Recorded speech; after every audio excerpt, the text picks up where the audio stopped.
दादाने मांडलेलं आहे, शब्दबद्ध केलेलं आहे. अनेक नाटकं विठाबाईंवर आलेले आहेत, सिनेमा सुद्धा आलेले आहेत. पण पुस्तकाच्या रूपामध्ये विठाबाई नेमका कशा जगल्या ते जगणं आहे ते त्यांनी मांडलेलं आहे. आणि त्या पुस्तकाचं प्रकाशन, त्याच्या 6व्या आवृत्तीचं प्रकाशन या ठिकाणी संजय आवटे सरांच्या हस्ते झालेलं आहे. हे सकाळ, संचार, लोकसत्ता, पुढारी, कृषीवली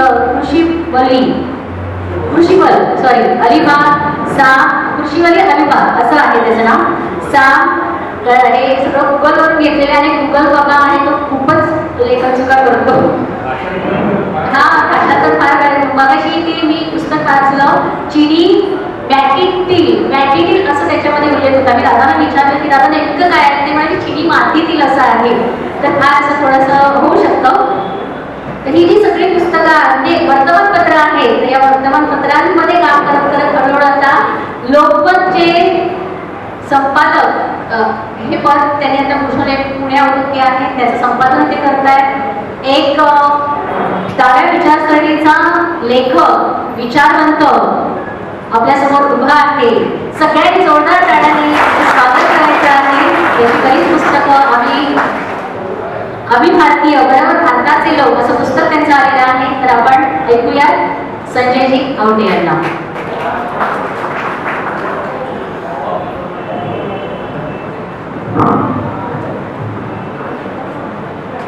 धन्यवाद कविता. सध्या ChatGPT जर अवघड केलेलं आहे. आजच्या फार छान कार्यक्रमासाठी विचारपीठावर असणारे आणि समोर असणारे सगळेच मान्यवर, सगळ्यात पहिल्यांदा सगळ्याच खरं म्हणजे पाचट, प्रिय रामू आणि तमाशा विठाबाईच्या आयुष्याचं या सगळ्याच पुस्तकांचं प्रकाशन झालं असं मी जाहीर करतो. मला फार छान वाटतंय. म्हणजे खूप दिवसांनी माणसांचा कार्यक्रम मी बघतोय. मगाशी कविता म्हटली की गुगलवरून सगळं घेतलंय. तर गुगलच्या आणि ChatGPTच्या काळामध्ये माणसंच भेटत. माणसाच्या कार्यक्रमात सुद्धा माणसं गुगल सारखीच बोलतात. माणसं भेटणं ही खूप महत्वाची गोष्ट आहे. मी मगापासून बघतोय. योगराज बाबू तुम्ही कोण असाल मला माहिती नाही, पण सगळ्यात पहिली तुमची गुणवत्ता, तुम्ही माणूस म्हणून मोठे आहे. आणि एखाद्या माणसाची उंची काय आहे हे पहिल्यांदा माणूस म्हणून तो काय आहे याच्यावर ठरतं. आणि म्हणून ते मला खूप महत्वाचं वाटतं. तुमचा भीमा बघा, या भीमाकडे बघितलं ना, सिनेमाच केला पाहिजे. भीमा किती शोभेल बघा सिनेमा. भीमा आमचा, मिलिंद आणि सगळी तुमची मंडळी, मित्रमंडळी किंवा प्रेमापोटी आपल्या मित्राची पुस्तकं प्रकाशित होत आहेत म्हणून आलेली आहे. आणि प्रकाशनाचं नाव आहे पेरणी. तुम्हाला सांगू का, योगराज बाबू उगवल्यानंतर सलाम करणाऱ्यांपैकी मी नाही. पेरणी होत असताना मात्र मी हमखास असतो. एक म्हण आहे, they have tried to bury but they didn't know that I was a seed. त्यांनी प्रयत्न केला मला गाडून टाकण्याचा, पण त्यांना माहिती नव्हतं मी बी होतो. जेवढे गाडाल तेवढे उगवू. अशा पद्धतीने गाडण्याचा प्रयत्न होत असताना उगवणारी अशी सगळी माणसं नव्हती आहे. खरं सांगतो, अत्यंत मनापासून सांगतो, आज या सभागृहामध्ये जेवढी महत्वाची माणसं आहेत, एवढ्या महत्वाच्या माणसांसमोर मी गेल्या अनेक वर्षांमध्ये बोललेलो नाही. अर्जुन डांगणे माझ्या समोर आहे, माणूस आहे. जवी पवार माझ्यासमोर बसलेले. आम्ही लहान असताना या लोकांकडे बघत मोठे झालो. अर्जुन डांगणेची मंडळी, जवी पवारांची मंडळी आहे, काय माणसाची. प्रभाकर ओवाळ आमचा आहे, सुबोध आमचा आहे. कम्युनिस्टाचं नाव सुबोध, हे फार अवघड आहे. कम्युनिझम एवढा दुर्बोध असतो, पण याचं नाव आपण सुबोध आहे. अशी सगळी माणसं आहेत. कल्पना करा, ज्या म्हणजे सूर्य पाहिलेली माणसं. डॉक्टर श्रीकांत सूर्य पाहिलेला, समाजकर सूर्य पाहिलेली माणसं. आम्ही लहान असताना आम्हाला अपूर्व होतं लक्ष्मण गायकवाड या माणसाविषयी. लहानपणी उचल्या वाचलं, वेड्यासारखं वाचलं, पारायण केलं. उचल्यावर मी लहानपणी शाळेत असताना उचल्यावर मी लिहिलं. तुम्हाला उचल्या किती महत्वाचं वाटतं. तू उचल्या का आज माझ्या शेजारी बसलेला आहे, माझ्या सोबत बसलेला आहे. खूप महत्वाची माणसं. आणि अशा महत्वाच्या माणसांच्या साक्षीने पेरणी होते आहे, ते सिद्धांत मला दिसत आहे. त्या सगळ्यांच्या साक्षीनं ही मांडणी होते आहे, पेरणी होते आहे, त्याचा मला अत्यंत आनंद आहे. सगळ्यात गमतीची गोष्ट अशी आहे की या सगळ्या प्रकाशन समारंभावर आणि पुस्तकांवर ठसा आहे महिलांचा. एक पुस्तक आहे रमाबाईंवर, प्रिय रामू. दुसरं पुस्तक आहे मिठाबाईंवर. तिसरं आहे पाचडवे, ज्यामध्ये आईच अधिक महत्वाची आहे. आणि सगळ्यात महत्वाचं एवढं ललित लेखन हे करू शकले कारण ललिता यांच्यासोबत आहे.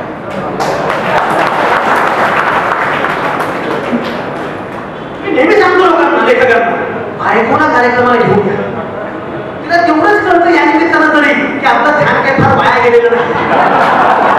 जरा सांगताय ते मी ऐकलं.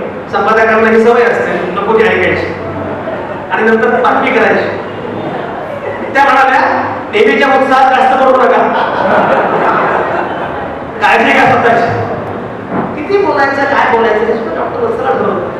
खूप छान सगळी मंडळी. म्हणून मी म्हटलं की मला सगळ्यात महत्वाची गोष्ट काय म्हणते, आपल्याकडे अडचण काय झाली, थोड्याशा वापरण्याची चळवळीतली माणसं अशी उभी राहतात, खूप खवा बोलत. अरे माणसासारखं बोलणं जरा म्हणजे आंबेडकरी कुटुंबातला एका नव्या पोराला मी भेटलो. त्याला म्हटलं बाप म्हणा जयभीम करत गावभर फिरतो, तू बाबाच्या एकही कार्यक्रमाला का जात? पण लय ओरडतात. मुलांना सुद्धा तुमची भाषा कळायला वेळासारखं आपण 70s मध्ये भाषण करायचो ना, तरी सुरू केलं. बोलता आलं पाहिजे, प्रेमानं मांडता आलं पाहिजे, त्या पिढीशी बोलता आलं पाहिजे. जरी या वर्तमानाला कळेना आमची भाषा विजा घेऊन येणाऱ्या पिढ्यांशी बोलतो आहे असं बोलता आलं पाहिजे. की जेव्हा बोलणं होतं ना तेव्हा खऱ्या अर्थानं आपला संवाद होतो, आपला डायलॉग होतो. आणि म्हणून योगराज बाबू एकतर मगाशी लक्ष्मण गायकवाडांनी उल्लेख केला की डावखुरी माणसं खूप चांगलं लेखन करतात आणि जेव्हा डावखुऱ्या माणसाच्या हस्ते प्रकाशन होतं तेव्हा कार्यक्रम फारच छान. मी सांगितलं जेव्हा आमचं डावे पण जन्मजात त्याच्या बदलला, कोणी कितीही प्रयत्न केला तरी बदलणार नाही. 2025 मध्ये आपण तुम्हाला खरं सांगतो, माझी भाषण मी जेव्हा बोलतो मी काही ठरवलं नसतं मी काय बोलायचं. नंतर मला पण साक्षात्कार होतो की आपण असं बोलतो. मी तुम्हाला खरं सांगतो, गाढवावर बसलेल्या लक्ष्मण गायकवाड इथपर्यंत आणखी कुठेतरी बसलेला संजय आवटे इथपर्यंत. आता प्रश्न असा आहे, लक्ष्मण गायकवाड आणि संजय आवटेने पुढे काय करायचं? आता ह्या गाण्या सोडून द्या. बाबासाहेबांमुळे, अरे बाबासाहेबांमुळे तू इथपर्यंत आला, पण तू पुढे काय केलं? यशोधरा मॅडम पुढे बसलेल्या त्या प्राचार्य आंबेडकर कॉलेजच्या. तुम्हाला मी सांगतो, मुळामध्ये आपल्याला लक्षात घेतलं पाहिजे की आपली जबाबदारी फार मोठी आहे. 2025 मध्ये देशाच्या सरन्यायाधीशांवर चप्पल बिनबोड मारली जाते. का बरे तो हा सनातन धर्माला विरोध. डॉक्टर बाबासाहेब आंबेडकर जेव्हा संविधानाचं निर्माण करत होते, राज्यघटनेचं निर्माण करत होते, तेव्हा बाबासाहेबांची जात जाहीरपणे काढली जात होती. ऑर्गनायझर नावाचं संघाचं मुखपत्र, त्या मुखपत्रामध्ये तेव्हा मांडणी केली जात होती. हा कोण माणूस? महर्षी म्हणू, हा संत शिल्पकार आहे राज्यघटनेचा. आणि मनुस्मृती हीच एकमेव राज्यघटना आहे. हिंदू कोड बिलाच्या मुद्द्यावर जेव्हा बाबासाहेबांनी केंद्रीय मंत्रिपदाचा राजीनामा दिला, हिंदू कोड बिलाच्या मुद्द्यावर बाबासाहेबांनी केंद्रीय मंत्रिपदाचा राजीनामा दिला. केंद्रीय मंत्री असताना बाबासाहेबांना तेव्हा जे आठवले हे मात्र विसरले. मध्यंतरी का गृहस्थांनी असं म्हटलं, तुम्ही काल परवापर्यंत आमचा बाप आणि आम्ही म्हणत होता, पण नंतर तुम्ही आमचा बापच बदलला. तर ते मला असं म्हणाले की अहो साहेब मी तुम्हाला बोलवले भाषणाला, माझ्याबद्दल असं बोलू नका. मी त्याला म्हटलं एक लक्षात घ्या, बाप बदलल्यानंतर तुम्हाला खासदारकी मिळेल, तुम्हाला सगळी पदं मिळतील, पण बाप बदलल्यानंतर आमचं प्रेम मिळणार. प्रामाणिकपणे किंमत मोजून तुम्हाला उभं राहावं लागणार आणि तरच जय भीम म्हणता येणार आहे, बाकीच्याने जय भीम म्हणायचं नाही. आणि सगळ्यात महत्वाची गोष्ट म्हणजे हे करायचं आहे कोणी? लेखकांनी.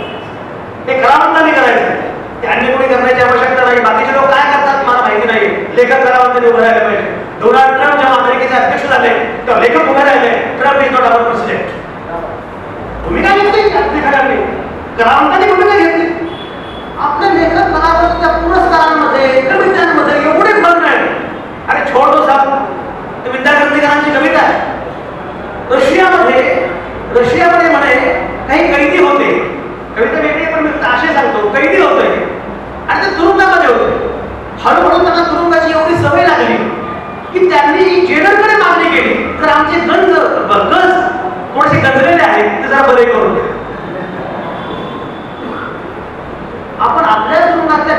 अधिक हजारला रंगरंगोटी करून पाहत आहोत, पण तुरुंग उधळून टाकण्याची, उद्ध्वस्त करण्याची भाषाच करायला तयार.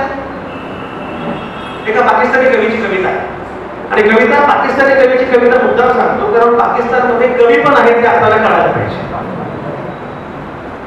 ती कविता अशी आहे की या शहरामध्ये दंगल उसळली, या शहरामध्ये दंगल उसळली. पोलीस काय करत होते? या शहरामध्ये दंगल उसळली, लष्कर काय करत होते? या शहरामध्ये दंगल उसळली, सरकारी अधिकारी काय करत होते? आणि तो पुढे असं म्हणतो या शहरामध्ये लेखक कलावंत कवी असताना दंगल उसळलीच कशी? कविता हे काम आहे कलावंतांचं. करणं म्हणजे कविता नव्हे, म्हणजे लेखन नव्हे, म्हणजे साहित्य नव्हे. साहित्यिकांनी भूमिका घेतली पाहिजे. साहित्यिकांनी भूमिका घेतली कशात त्या? ज्या मूकनायक 1920 मध्ये बाबासाहेबांनी सुरू केलं त्या मूकनायक शिरोभागी अभंग कोणाचा आहे? तुकारामांचा. तुकाराम काय म्हणतात? काय करू आता धरून घ्या भीड निशंक हे तोंड वाजवत. पण जगी पवार सर त्या तुकारामाची गाणं बोलवण्याचा प्रयत्न का केला मुंबईने? कारण कवीची भीती वाटते. तुकारामांकडे शस्त्र होतं ना, काहीच नव्हतं, पण तुकारामांकडे गाथा होती, तुकारामांकडे कविता होती, त्या कवितेचं भय वाटतं. आणि म्हणून लेखक कलावंतांनी लक्षात घेतलं पाहिजे की आता हा कालखंड भूमिका घेण्याचा. अशा वेळी जर तुम्ही भूमिका घेणार नसाल तर येणाऱ्या पिढ्या तुम्हाला पाप करणार नाही.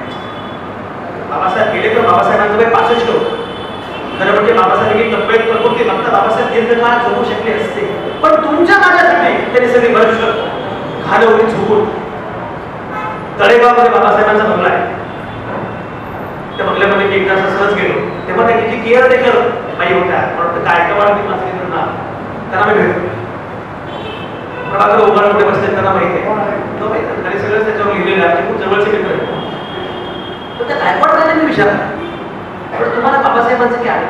आणि बाबासाहेबांना वॉयलिन वाजवायला फार आवडायचे, त्यांना बांधकाम करायला फार 2-4 मिनिटं करायचे, लगेच पटकन उठून लिहायचे. मी त्यांना म्हणायचे बाबासाहेब त्यांना झोपा विश्रांती घ्या. त्या बाईने मला वाक्य सांगितलं. बाबासाहेब म्हणाले एक लक्षात घ्या, मी झोपू शकत नाही, मी विश्रांती घेऊ शकत नाही, माझी माणसं अडचणीत आहेत.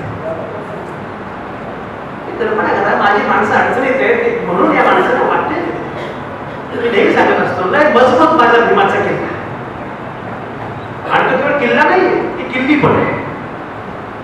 कुठलेही प्रश्न असतील, कुठल्याही समस्या असतील, एकच किल्ली आहे, जय भीम. ती जय भीम किल्ली आपल्याला गवसली म्हणून योगराज बाबू या प्रकारचं लेखन करू शकले, म्हणून या प्रकारचं साहित्य उभं आहे. महत्वाचा मुद्दा या निमित्तानं मांडायचा की एक म्हणजे या प्रकारचं डॉक्युमेंटेशन करणं ही खूप मोठी गोष्ट आहे. आपल्याकडे अडचण काय झाली? दस्तऐवजीकरणाला महत्व आपल्याला कळालं नसतं. इंग्रजांनी भारतामध्ये दीर्घकाळ राज्य का केलं? कारण इंग्रजांनी डॉक्युमेंटेशन केलं, दस्तऐवजीकरण केलं. मी परवा निघत म्हणजे लंडनला गेलो तर लंडन स्कूल ऑफ इकॉनॉमिक्सच्या लायब्ररीमध्ये मला हु आर चबा आणि हु आर महार अशी पुस्तकं मिळाली. त्यांचा एवढा अभ्यास त्या काळात इंग्रजांनी केला होता, डॉक्युमेंटेशन, दस्तऐवजीकरण. युवराज बाबूलांनी या सगळ्या पुस्तकांच्या निमित्तानं जे दस्तऐवजीकरण तो शोध घेतला, ते संशोधन केलेलं आहे, ते मला अत्यंत महत्वाचं वाटतं. हे तिन्ही पुस्तकांमध्ये आहे. ते गंमत बघा, म्हणजे रमाबाई आंबेडकरांबद्दल तर बाबासाहेबच्या प्रकारे प्रिय रामजी सुरुवात करतात. म्हणजे मी कुणातरी गमतीत म्हणालो की बायकोशी कसं वागावं आणि बायकोला कोणत्या नावाला हाक मारावी यासाठी सुद्धा बाबासाहेब आले.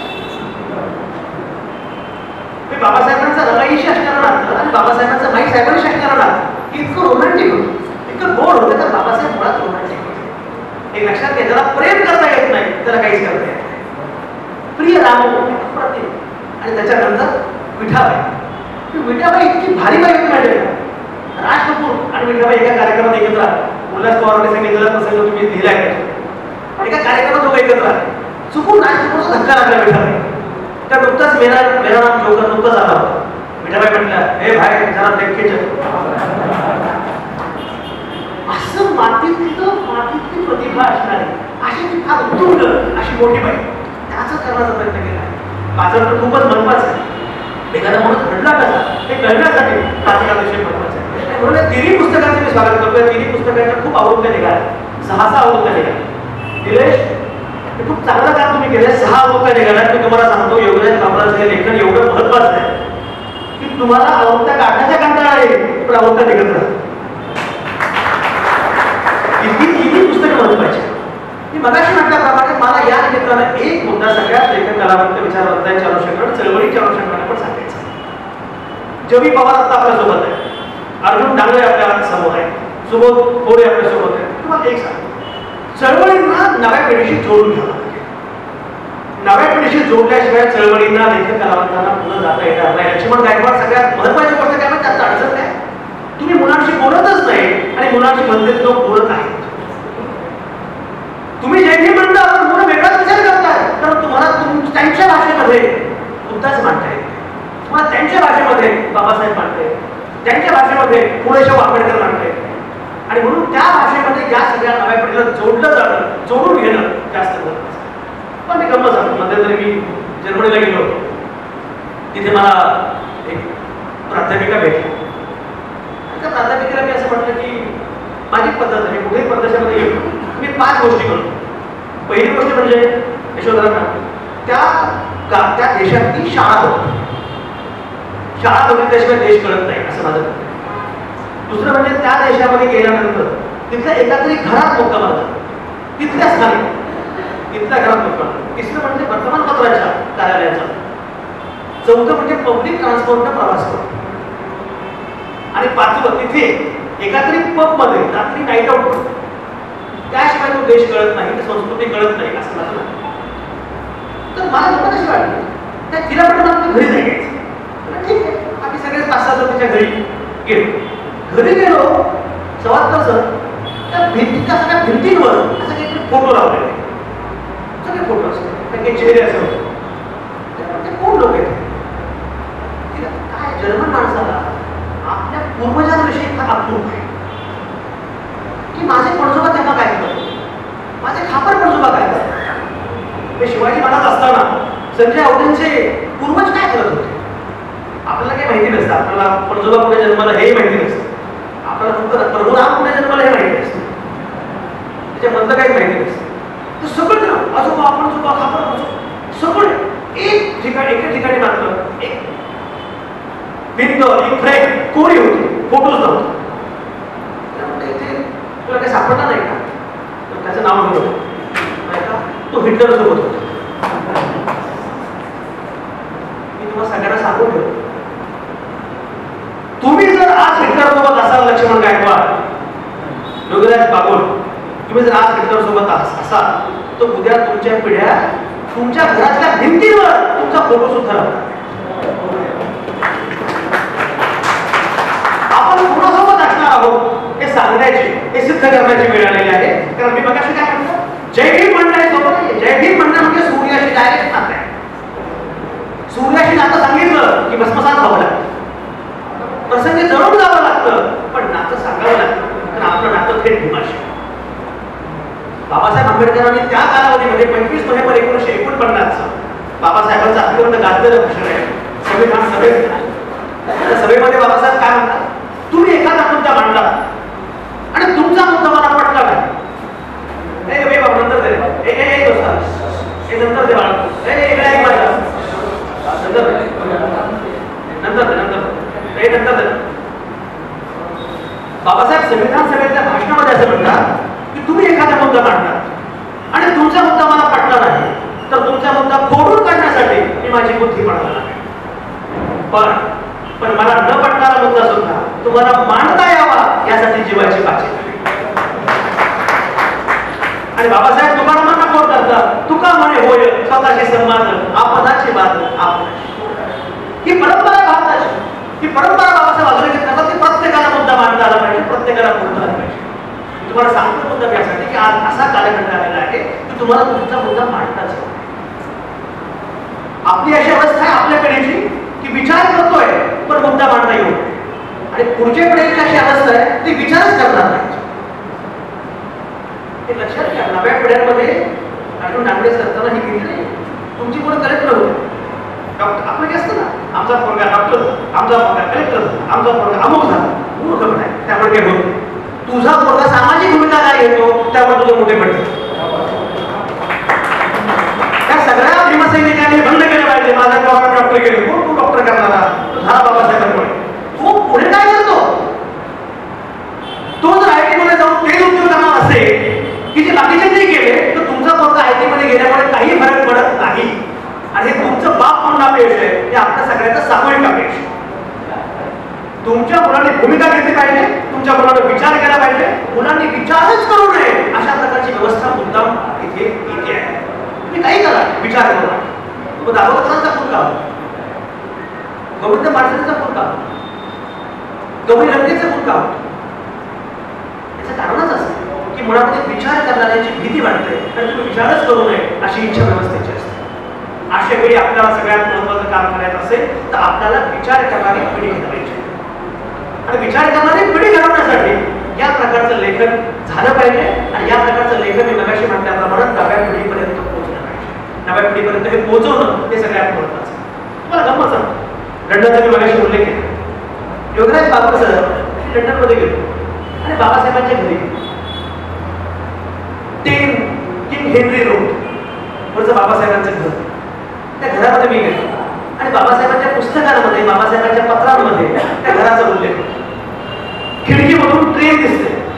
बाबासाहेब एका पुस्तकामध्ये असं म्हणतात की ती रेल्वे यायची आणि ती धडधड करायची. सुरुवातीला मला असं वाटायचं की माझ्या अभ्यासामध्ये ती व्यत्यय आहे, पण नंतर ती माझी मैत्रीण झाली. ती रेल्वे पाहिजे. मला कमाल वाटली की या माणसाने एवढ्या सगळ्या प्रतिकूलतेमध्ये ज्या प्रकारे संघर्ष केला आणि ज्या प्रकारे एका वेळी बाबासाहेब एका वेळी डॉक्टरेट करत होते, MSc करत होते, DSc करत होते, एका वेळी 3-3 पदव्या घेत होते.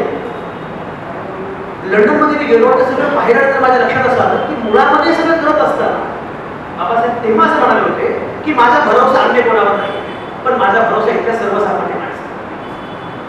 संविधान सभेमध्ये सुद्धा बाबासाहेब काय म्हणतात, राज्यघटना शेवटी कायदे, कायदे मंडळ, कार्यकारी मंडळ, न्याय मंडळ असे अवयव नाही, पण त्या राज्यघटनेमध्ये प्राण गमतील आम्ही भारताचे, we the people of India, सर्वसामान्य माणूस महत्वाचा. कल्पना करा, खरा देश मी महाडला चालतोय. महाडला 14 तारखेला सत्याग्रह जेव्हा बाबासाहेबांनी केला त्या बाबासाहेबांना सगळ्यांनी मारहाण करायचं, कार्यकर्ते रामनानी मारहाण केली, गुरुवानी मारहाण केली, कुंब्यांनी मारहाण केली, मराठ्यांनी मारहाण केली, त्यांचे कार्यकर्ते.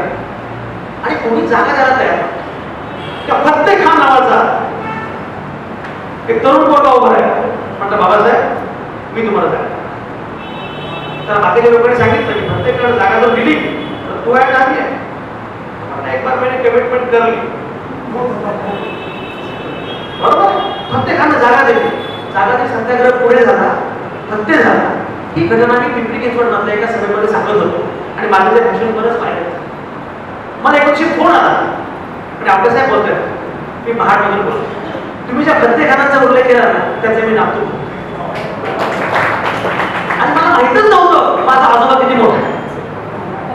तर मी जरा असं म्हटलं आपली अडचण हीच झाली, आपल्याला माहितच नाही आपले आजोबा किती मोठे होते, आपल्याला माहितच नाही आपली आजी किती मोठी होती. मी नेहमी सांगतो आपल्या आजी आणि आजोबांनी आपल्या हातामध्ये गोधडी दिली, त्या गोधडीचं नाव आहे भारत. अनेक जाती, धर्म, पंथ, भाषा, वंश या सगळ्यांची गोधडी आहे. ही गोधडी आपण विसरतो. भारताची खरी ओळख काय हे आपण विसरलो आहोत, म्हणून या प्रकारची अवस्था निर्माण झाली. पण अनेकदा प्रश्न पडतो 2025 मध्ये ज्या प्रकारचं आयुष्य आपण जगतो आहोत, जाती विकार वाढतो, धार्मिक विकार वाढतो. बाबासाहेबांनी 1956 मध्ये जेव्हा दीक्षा घेतली बौद्ध धर्माची त्यानंतर दिलेल्या मुलाखतीमध्ये सांगितलं होतं मी प्रथमतः भारतीय आहे आणि अंतिमतः सुद्धा भारतीय. आज मात्र जाती धर्माचा विकार वाढत असतात. सगळ्यात महत्वाची गोष्ट क्रमांक उभार काय करावं लागणार असेल तर तो म्हणजे सांस्कृतिक मार्गाने लढायला. हे युद्ध सांस्कृतिक आहे आणि म्हणून अशा वेळी लेखन कलावंतांनी समोर येणं मला जास्त महत्वाचं वाटतं. आणि म्हणून योगराज बापूर सर तुम्ही जे काम केलेलं आहे ते काम अत्यंत महत्वाचं आहे. या प्रकारचं लेखन थोडंफार आवश्यक होतं. या प्रकारे तुमचं चरित्र, आत्मचरित्र समोर येणं तेवढंच महत्वाचं होतं. आणि सगळ्यात महत्वाचं म्हणजे ज्या प्रकारे तुम्ही रमाबाईंवर लिहिलेलं आहे तेही लेखन पुढे येणं फार आवश्यक होतं. मला असं वाटतं समारोप करताना 2-3 मुद्दे फक्त मला मांडायचे. एक म्हणजे मी मगाशी म्हटल्याप्रमाणे हे युद्ध सांस्कृतिक आणि त्यामुळे लेखन कलावंतांनी या युद्धामध्ये भूमिका घेतली पाहिजे, वैचारिक भूमिका मांडली पाहिजे. कुठल्याही व्यवस्थेला शरण न जाता थेटपणे प्रश्न विचारायला शिकला पाहिजे. दुसरा मुद्दा नव्या पिढीशी जोडून घेण्याचा प्रयत्न केला. नव्या पिढीची भाषा बदलली. तुम्ही प्रकाशन सुरू केलं आणि पुस्तकं खूप चांगली चालतील अशी मला खात्रीच आहे, पण तरी सुद्धा नवी पिढी वाचेलच असं नाही. त्याची माध्यमं वेगळी आहेत. त्या माध्यमांमध्ये माध्यमांमध्ये सुद्धा, त्या माध्यमांपर्यंत सुद्धा आपला हा नवा विचार पोहोचवावा लागतो. हा दुसरा. आणि तिसरा मुद्दा मी मगाशी म्हटल्याप्रमाणे, जेव्हा आपण हा विचार करतो तेव्हा हा आपला मुद्दा मांडत असताना, आपण प्रगतीचं मूल्यमापन करत असताना, शेवटी सामाजिक संदर्भामध्ये आपण काय भूमिका घेतो याच्यावर तुम्हाला तुमच्या मुलांचं आणि तुमचं सुद्धा मूल्यमापन करावं लागेल. मला पूर्णपणे खात्री आहे एवढ्या छान माणसाला एवढं छान पुस्तक लिहिले म्हणजे ते मॅडम किती छान ऐकतात जाते. सगळे मित्र खास अगदी आवर्जून आलेले आहे. तुम्हाला सांगू ही जी लढाई आहे ही लढाई माणसांची लढाई आहे. आणि आपल्याला आपला कुठलाच मुद्दा नाही, तर महिला मोठ्या संख्येने आहेत. मला खूप छान वाटतं. आपला मुद्दा एकच आहे. नवरात्रामध्ये मी पुण्यात गेलो, पुण्यातल्या सगळ्या महिलांना मी आव्हान केलं. तर म्हटलं एक लक्षात घ्या, नवरात्रीमध्ये हे जे तुम्हाला दुर्गा भवानी वगैरे मानलं जातं ना, तुम्ही सांगा लोकांना दुर्गा भवानी वगैरे म्हणू नका, आम्हाला माणूस, आम्ही माणूस आहोत. आपल्यापैकी प्रत्येकाला माणूसपणाचे हक्क मिळाले पाहिजे. प्रत्येकाला अंतिमतः आणि प्रथमतः माणूस व्हायचं आहे आणि भारतीय व्हायचं आहे हे लक्षात घेतलं पाहिजे. आणि भारताची गोष्ट तुम्हाला पुढच्या पिढीपर्यंत समजावून सांगायला आणि मला कळत नाही, तुमचा बाप सलीम जावेदचे संवाद ऐकत मोठा झाला. त्याच्या लग्नामध्ये बिस्मिल्ला खानची सनई वाजली. त्याच्या पोरांचा हिरो शाहरुख खान आणि आचार्यपणे हे हिंदू राष्ट्र झालं. माझं गीते चेंज आम्ही भारताचे लोक नावाचं पुस्तक आहे. त्या पुस्तकामध्ये कविता आहे. ती कविता अशी आहे, धर्माने पेटवलेल्या बडव्यातून मिल्खा सिंग धावत असतो. धर्माने पेटवलेल्या बडव्यातून मिल्खा सिंग धावत असतो. धावणाऱ्या मिल्खाच्या रूपात फरहान अख्तर असतो. टाळ्या पिटणाऱ्या कोणाला दोघांचाही धर्म ठाऊक नसतो. आणि तुम्ही कितीही नाकारले तरी हीच माझ्या देशाची गाथा आहे. तुमची काय कथा आहे? आम्ही भारताचे लोक हीच आमची ख्याती आहे. ही ख्याती बुलंद करावी लागेल. अर्जुन डांगरे उद्धव ठाकरेंच्या फार जवळ होते आहेत म्हणत अजूनही. उद्धव साहेब मुख्यमंत्री होते महाराष्ट्र, अलीकडे कळत नाही काय नक्की चाललंय. उद्धव ठाकरे मुख्यमंत्री होते महाराष्ट्राचे. ते मुख्यमंत्री असताना माझं भाषण झालं, त्यांच्यापूर्वी मी बोलतो. मी त्याला असं म्हटलं, उद्धव साहेब मी महाराष्ट्राचे मुख्यमंत्री आहे. मी बाळासाहेब ठाकरेंना हिंदू हृदय सम्राट असं म्हणतात. पण एक लक्षात घ्या, त्या हिंदू हृदय सम्राटावर जेव्हा सिनेमा काढायची वेळ आहे तेव्हा तुम्हाला नवाजुद्दीन सिद्दीकी शोधावा लागतो. हा भारत तुम्हाला उद्याच्या पिढ्यांना सांगावा लागणार आहे. लक्षात घ्या, सगळ्यात मोठी भीती काय माहिती का? आणि आपली मुलं त्याला बळी पडतात आणि एकदा आपल्या घरातल्या महिला पण त्याला बळी पडतात. भीती अशी आहे यशोधरा मॅडम, महापुरुषांचं अपहरण होत आहे. महापुरुषांचं अपहरण होत आहे. आंबेडकर आमचे, तुमचे आंबेडकर, तर सांगा पुरावे. बाबासाहेब जेव्हा संविधान निर्माण करत होते तेव्हा तुम्ही काय करत होता? तुमची भूमिका काय होती? हिंदू कोड बिलाला विरोध केला कोणी? तेव्हा ते गांधींचं आणि आंबेडकरांचं भांडण होतं. मला विचारा तुमचं काय होतं? म्हटलं खूप भांडण होतं. म्हणजे कशामुळे होतं? म्हणजे कारण ते दोघंही काम करत होते, तुम्ही काहीच करत नव्हतं. जाणीवपूर्वक गांधी विरुद्ध आंबेडकर, गांधी आंबेडकर विरुद्ध नेहरू अशा प्रकारची मांडणी करण्याचा प्रयत्न केला जातो. त्याला सांगितलं पाहिजे की गांधी, नेहरू, आंबेडकर ही तिघे एकत्रच होते.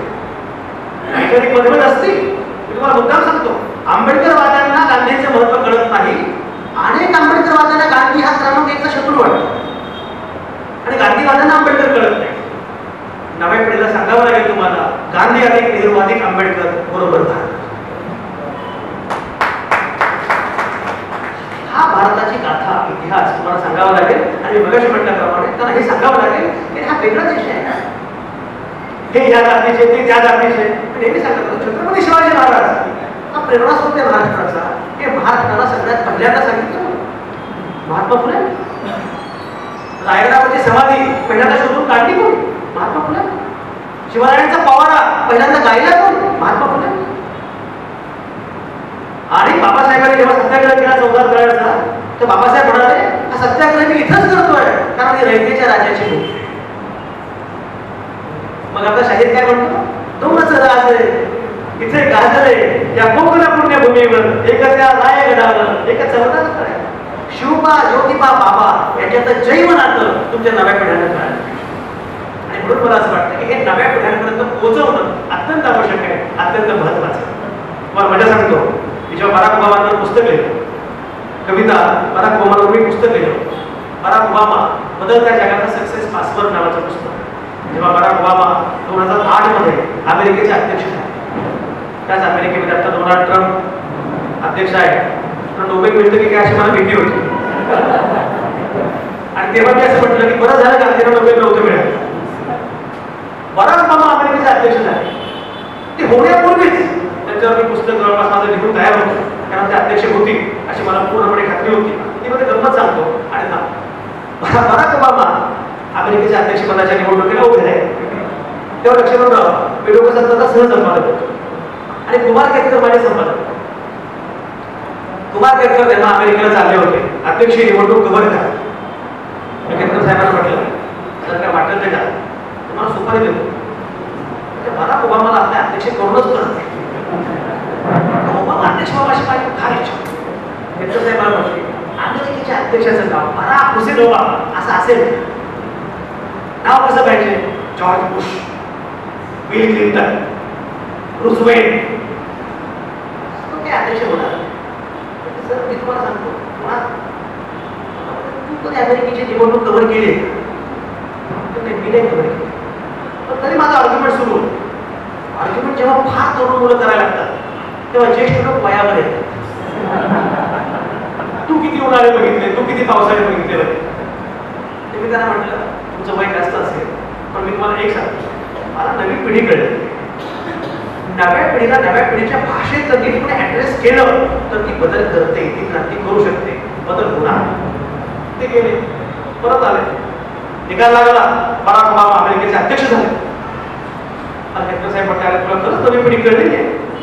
पुण्यामध्ये कार्यक्रम होतो, सोबत पुण्यात कार्यक्रम होतो. बराक ओबामा अमेरिकेचे अध्यक्ष झाले, आता पुढे काय? ही चिंता पुढे करावं लागतात. त्याच्या पुढे म्हटलंय ना, पुणेकर, मुंबईकर, नागपूरकर मध्ये की आपण महानगरपालिकेमध्ये उंदीर मारण्याच्या विभागामध्ये काम करत असतो, तरी अमेरिकेच्या अध्यक्षांना आपण सल्ला देऊ शकतो असे जास्त वाटते त्याच पुणेकर. विषय असा होता, बराक ओबामा अमेरिकेचे अध्यक्ष झाले, आता पुढे. पण सगळ्यात लहान पहिलं भाषण माझं, मी उभा राहिलो आणि माझं होतं. पण ती गोष्ट आहे 2008. 17 वर्षांपूर्वी मी खूपच तरुण होतो, आता तरुणच आहे. त्यामुळे माझाच होता घणाघाती भाषण, बराक ओबामा. पण मी एवढा भारावलेलो होतो की माझ्या कारच्या मागे येस वी कॅन अशी अक्षर होती. माझ्या व्हॉट्सअपचं स्टेटस आजही यू चेंज यू बिलीव्ह असं झालं होतं. माझं भाषण झालं. माझं भाषण झाल्यानंतर एक विचारवंत पुण्यातले उभे आहे. तर पुण्यातल्या विचारवंतांचं काय असतं, त्यांना अशा प्रकारची भाषण आवडत नाही. ते शक्यतो पुढच्या कोणाला कळू नये त्याला भाषण म्हणतात ना. ते आले ते म्हटले, अहो ते बोलले, बरं बोलले. प्रभाकररावांना विचारलं, बरं हे पुण्याचं सुपरलेटिव्ह म्हणजे फार कौतुक, म्हणजे बरं बोलले. अहो ते बोलले, बरं बोलले, पण बराक ओबामा अमेरिकेचे अध्यक्ष झाल्यामुळे जग बदलेल असं काही मला वाटत नाही. म्हटलं मला प्रतिवाद करणं आवश्यक आहे. मी उभा आहे आणि मी म्हटलं, बराक ओबामा अमेरिकेचे अध्यक्ष झाल्यामुळे जग बदलेल असा माझा दावाच नाही. माझा दावा असा आहे, जग बदलल्यामुळे बराक ओबामा अमेरिकेचे अध्यक्ष झाले. पण त्याच देशातल्या आपण त्याच याच्यामध्ये बराक ओबामा नंतर त्याच अमेरिकेमध्ये डोनाल्ड ट्रम्प अध्यक्ष झाले. तिकडे ट्रम्प आहे, तिकडे पुतिन आहे, तिकडे जिनपिंग आहे, आपल्याकडे कोणीही सांगत नाही. मला सांगते यासाठी की काळ एका विचित्र दिशेनं चालली. अशा वेळी तुम्हाला आणि मला एक फार गंभीर भूमिका घ्यावी लागेल. कारण तुम्ही किरकोळ नाही, तुम्ही भारत आहात. भारताची लोकसंख्या जगाच्या 1/5 आहे. जगाच्या 20% लोकसंख्या तुमच्या माझ्या देशामध्ये. लक्ष्मण गायकवाड, महाराष्ट्राची लोकसंख्या किती आहे? लोकसंख्येचा विचार केला तर महाराष्ट्र हा जगाचा 10व्या नंबरचा देश आहे. एवढी लोकसंख्या आपली आहे, त्यामुळे आपण भूमिका घेणं अत्यंत आवश्यक आहे. आणि म्हणून मला असं वाटतं की मला सगळ्या साहित्यिकांना, सगळ्या लेखकांना माझं एकच आव्हान, यावेळी तुम्हाला भूमिका घेणं अत्यंत आवश्यक आहे. ही भूमिका घेतल्याशिवाय मगाशी उल्लेख केला, आपली सगळी माणसं बघा, गांधी, नेहरू, आंबेडकर असो, फुले शाहू आंबेडकर आपण उल्लेख करतो, तुकाराम गांधी, सगळी माणसं लेखक, सगळी माणसं कवी होती, सगळी माणसं बोलणारी होती. हे बोलत राहणं, मांडत राहणं, भांडत राहणं अत्यंत महत्वाचं आहे. कारण मला सगळ्यात जास्त भीती आता काय वाटते, नवी पिढी विचार करत नाही. तिने विचार करू नये यासाठी मोबाईल नावाचे यंत्र त्यांच्या हातामध्ये दिले. 3G, 4G, 5G, जिजिरे. मी नेहमी सांगतो मला लष्करी तोयबाची भीती वाटत नाही, मला लष्करी होयबांची भीती वाटते.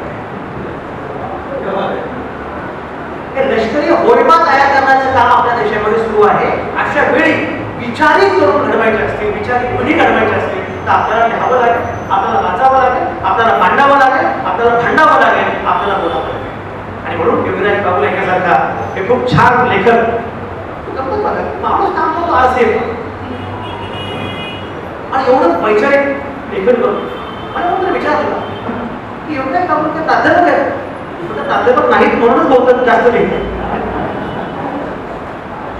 पण ते ज्या प्रकारचं त्यांचं लेखन आहे त्या लेखनाला मी सदिच्छा देतो या निमित्ताने.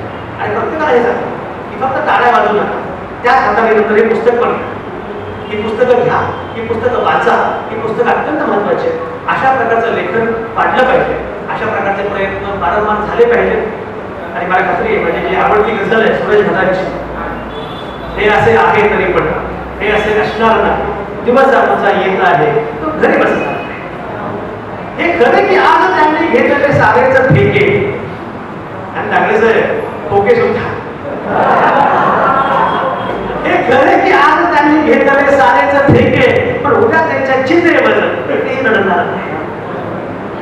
बांधती जे रोज भिंती सांगती ते धर्म जाते, बांधती जे रोज भिंती सांगती ते धर्म जाते, पण उद्याचा सूर्य काय त्यामुळे कसं झालं नाही. तुम्ही पुढे म्हणतो छान झालंय दांभिकांची पंढरी उद्ध्वस्त झाली. सोबत आपल्या सगळ्यात पुढे अडचण काय भूमी आहोत आपण दांभिक. इथे जेठी म्हणायचा तसं वेगळंच लागायचं, इथे पुरेशाह आंबेडकर म्हणायचं तुमची जात कुठली म्हणायचं. आपण भूमी आहोत. सगळ्यात मोठी अडचण काय आपण नाव मोठं करतो. छान झाले दांभिकांची पंढरी उद्ध्वस्त झाली, यापुढे पाचार देती एकही निघणार नाही. आणि शेवटी जे सुरेश भट म्हणतात आजचे आमचे पराभव पचवितो आम्ही उद्या असतो, आजचे आमचे पराभव पचवितो आम्ही उद्या असतो, विजय तो कसला तो रावणाचा खमजो करणार नाही. हे असे आहे तरी पण हे असे असणार नाही, दिवस आमचा येत आहे तो घरी बसणार नाही. पण हा दिवस आपोआप येणार नाही, तो दिवस आपल्याकडे यावा यासाठी आपल्याला पण 4 पावलं चालावी लागणार आहे. 4 पावलं चालताना एकच लक्षात घेतलं पाहिजे की तुमच्या माझ्यासोबत बाबासाहेब आंबेडकर, तुमच्या माझ्यासोबत भीमाचा प्रकाश आहे. या प्रकाशाच्या वाटेमध्ये आपण चालत राहिलो तर मला पूर्णपणे खात्री आहे हे असे आहे तरी हे असे दिवस आमचा येत आहे तो घरी बसणार नाही. जय भीम.